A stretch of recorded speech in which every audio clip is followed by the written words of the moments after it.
10, 9, 8, 7, 6, 5, 4, 3, 2, 1, 0. Ignition and liftoff.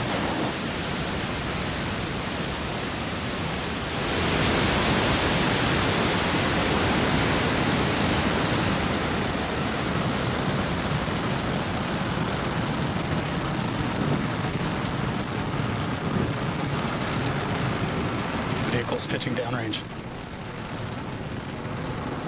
M1D chamber pressures are nominal.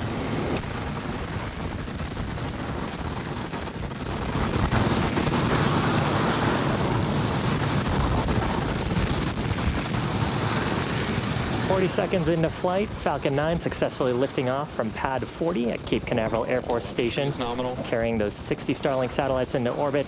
This particular booster lighting up the Florida coast for a 7th time. Now, we just began throttling down those Merlin 1D engines for maximum dynamic pressure, or max Q. That's the point when the stresses on the vehicle are the highest from the combination of the vehicle speed and the density of the atmosphere.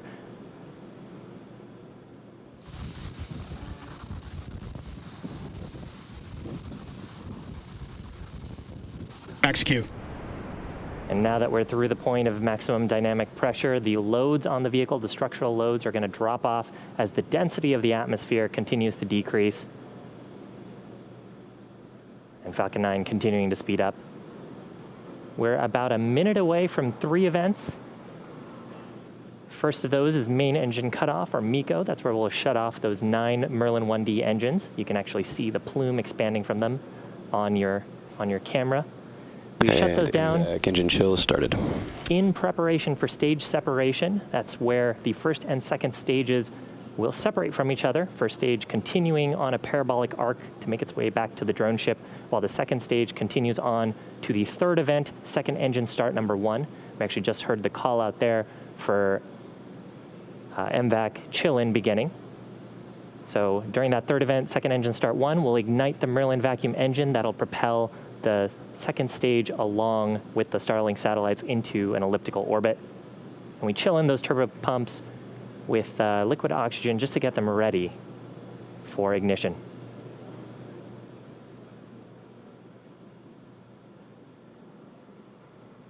And MECO. Stage separation confirmed.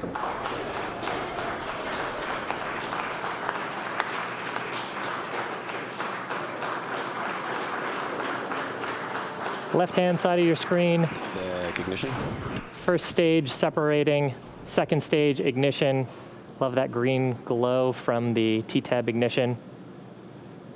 Both vehicles back on their way. Coming up shortly, we'll expect to see fairing deployment off of the second stage. Look for that on the right-hand side of your screen. Fairing separation confirmed. Beautiful shot there of those Starlink satellites. Finally getting to see space directly. Now that we're outside of the atmosphere, we don't need those fairing halves anymore, so we'll jettison back to Earth to recover them. As a reminder, we do have our recovery ships, Miss Chief and Ghost Searcher, waiting at the Atlantic to scoop up both of those fairing halves. Stage 1 FTS is saved. So on your left-hand side of the screen, yes, we will see the entry burn beginning. Entry burn startup. And entry burn has begun. And this will last for about another 20 seconds.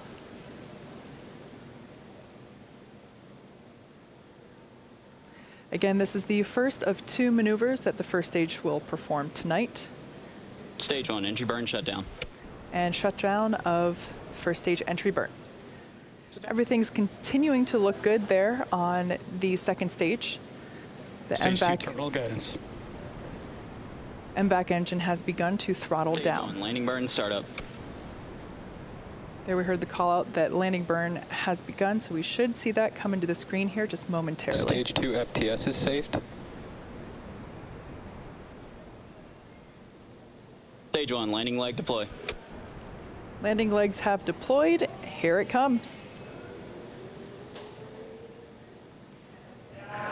All right. Normal landing to burn. And for the 7th time, this Falcon has landed.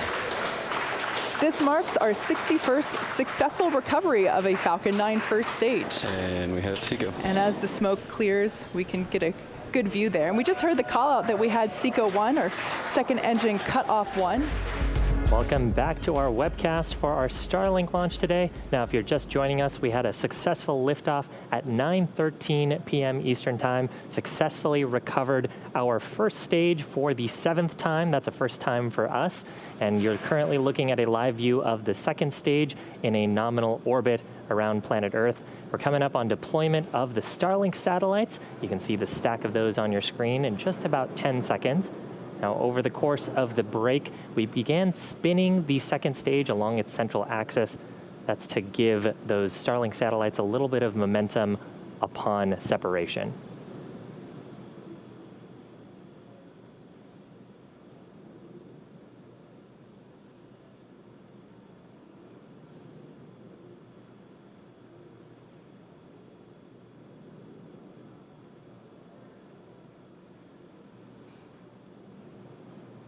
Looks like we have a visual there. Starlink deploy confirmed. And call out of confirmation of Starlink deployment. So those 60 Starlink satellites gently floating away from the second stage. And because of the spin on the second stage, they'll start to space themselves out. Soon they'll deploy a solar array that they have on board, and then over the next few days and weeks, they'll distance themselves out further using an onboard ion thruster to make their way to an operational orbit about 550 kilometers above the Earth's surface. So overall, very exciting day for us at SpaceX. First time we have flown a booster for the 7th time. First time we have landed a booster for the 7th time. And of course, always lovely to see our payload deployment successful on the mission.